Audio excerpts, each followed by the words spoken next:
Okay, here we have 365 Days of Prayer, Part 5. And I have, as I mentioned in the last video, decided to do single signatures for all of the future parts that I'll be doing. This one I am closing with just a band. This is an old headband that I'm stretching to make the cover. So this, just because of the way I have it arranged. So this cover, what I did was just the basic cardstock cover with a little bit of the border punch, one of the border punches. I had a little piece left over. So they're on color, but I figured it was still, decorative. It's supposed to be roses. So I put a little bit of that here and Mod Podge the edges just to make it consistent in terms of the quality and what the texture of the cover feels like. This is a butterfly belly band. The butterfly, I did not Mod Podge the butterfly, so it is colorable. So whoever gets this, if it goes to the person who it was made for, then she has the opportunity to color it, and decorate it however much she wants. This inside the belly band is another bookmark, and in keeping with the theme, it's got roses on the top, and then it has a scripture verse on it. That is 1 John 4:7. Let us love one another, for love is of God. So that is in there. And because it's heavy, it's metal. It's like a brass bookmark. I've got this paper clip on there to help it stay in place and not just drop straight through to the bottom of the belly band. Okay, so inside, no major decorations on the cover, just a little sticker heart. This is supposed to be on the back of that paper clip. And then you've got just the normal cardstock and roses that you can color, and cardstock is the journaling spots or prayer spots. So, and they've got different numbers of them in there, depending on, what I felt like was the right amount to put in there. So this one, you've got little hearts embossed on the cardstock as well. So tuck spots on top, tuck spots on bottom. This is the writing board that will go with it, so that with this in here, even though you've got, business happening down there, you can still put this in and actually write on the papers that are blank that you can write on.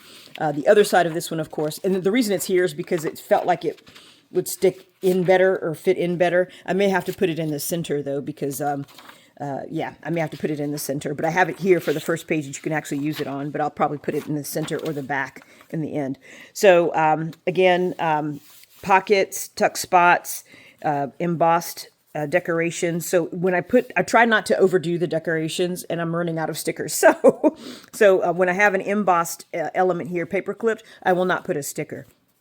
But some places where the pocket is the same color, and I don't have a separate color separating them, I'll put a sticker just to distinguish the fact that this is a pocket, in case you take something out and forget that that's a pocket there.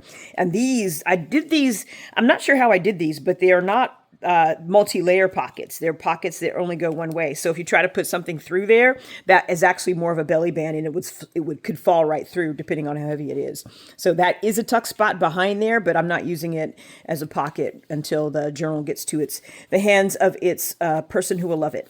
So here's another blank spot that you, again, can put the writing board in there, so you can write on both sides of this. If you do write on both sides, I'm kind of I write on one side and I decorate the other side or tape stuff to it. Another pocket, writing space on the pocket itself, and writing spots inside the pocket, and writing spots here. Again, this is cardstock, so you don't necessarily need the writing board for it. And again, the writing board for this part. And the back side, another pocket, the other side of that pocket, cardstock, writing spots, and then embossed elements, paper clipped in. Another pocket with actually same situation. If you see the stitching on both sides, that means that I had to stitch it down to keep it from flopping. Sometimes it's so. In one of the previous editions, you saw that I had some where I decorated both sides of the pocket and let it flop on purpose, but I'm not liking that, so I'm not going to do it that way anymore. I'm going to do the pockets a different way from here on out, moving forward with the other ones that I have not already made. I've actually made all the rest of the parts. I just haven't filled them, decorated them, embellished them, and bound them. Well, actually, I have bound them, and I may have to unbind them if I need to change something on them. But here we go. Here we are for where we are right now. And in the center, we have this page, and it's just got the roses that you can also color, and places you can write on the front and on the back of this one.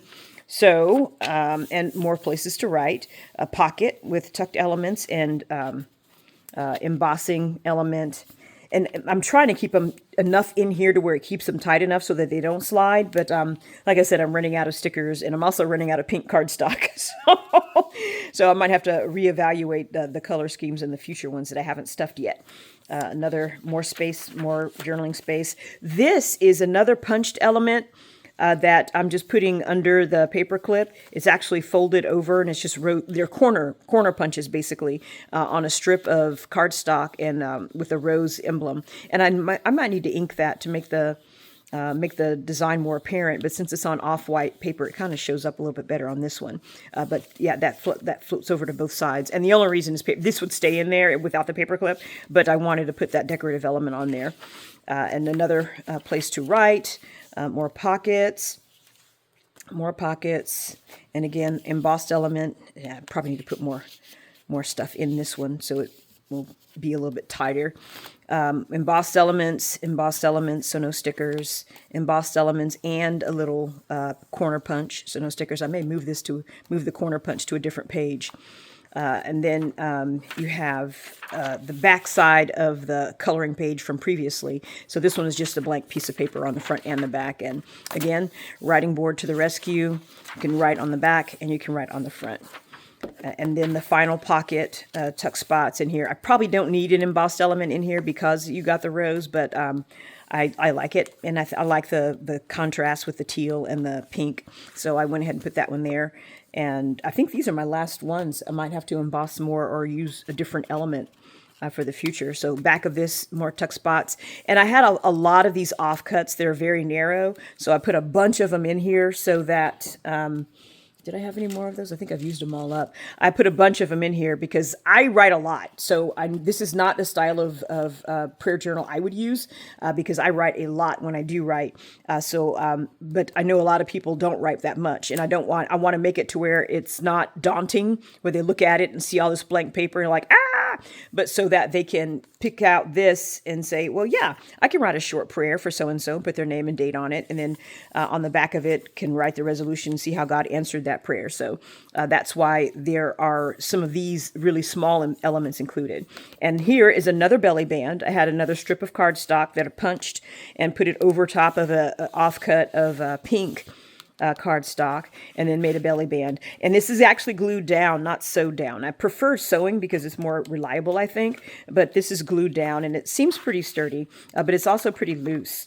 So this is just a folded piece of cardstock and an envelope with a little embossing element. And this has got just little more journaling spots and papers you can write on, and some little butterflies that you can color and stick places and do things with.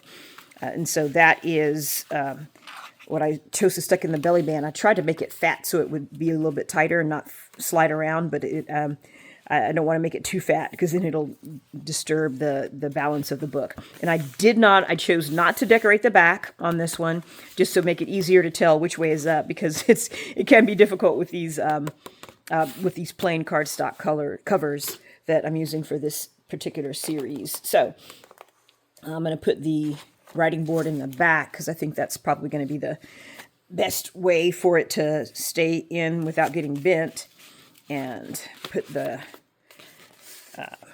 band around it. And there you have it. 365 Days of Prayer, Part 5.